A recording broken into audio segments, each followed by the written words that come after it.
few moments later.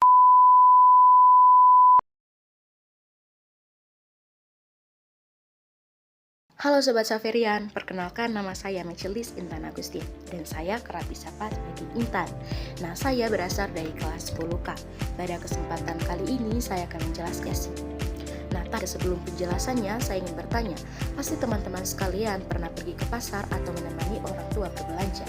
Nah, pada saat kita ke pasar atau pada saat kita ingin membeli sesuatu barang, pasti di situ akan terjadi proses tawar-menawar atau yang disebut sebagai negosiasi. Nah, proses tawar-menawar tersebut dilakukan oleh penjual dan pembeli, baik karena harganya yang terlalu naik atau lain sebagainya. Yang pasti di situ penjual dan pembeli akan menentukan harga yang pas untuk sebuah barang tersebut, yang dimana keduanya akan mendapatkan keuntungan. Tidak ada yang rugi dan tidak ada yang untung. Nah, jadi kesepakatan atau harga yang ditentukan itu harga yang sudah pas, yang dapat menguntungkan penjual dan pembeli.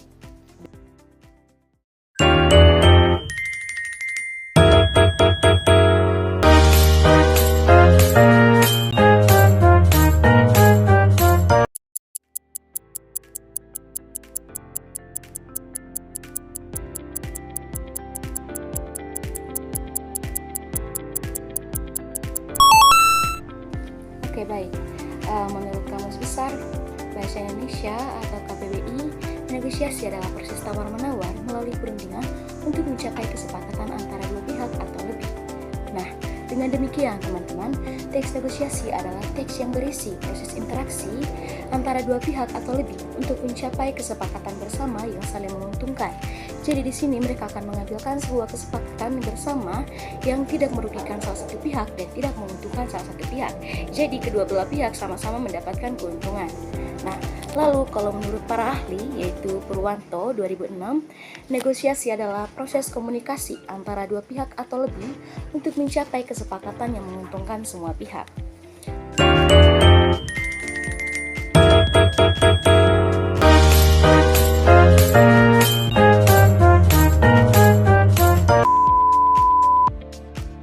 Lalu kita masuk kepada ciri-ciri teks negosiasi.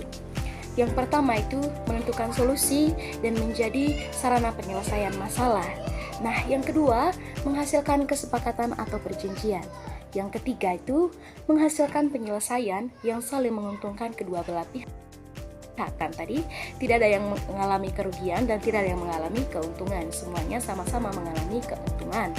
Nah, lalu yang terakhir itu memprioritaskan atau menitik beratkan pada kepentingan bersama. Oke, baik teman-teman. Jadi dalam teks negosiasi juga terdapat manfaat.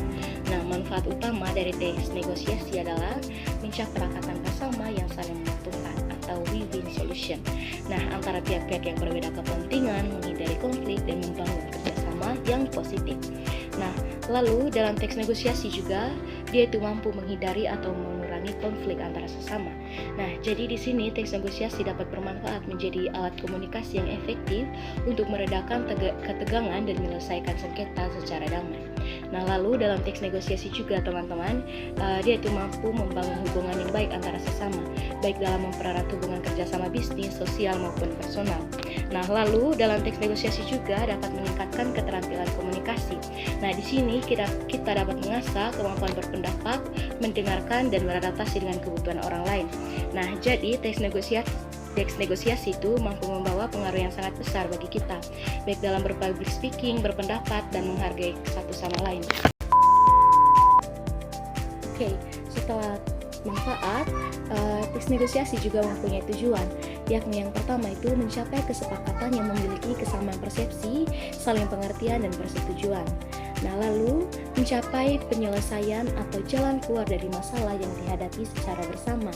Dan yang terakhir itu mencapai kondisi saling menguntungkan dan tidak ada yang dirugikan atau win-win solution.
Selanjutnya kita pada kaidah kebahasan teks negosiasi.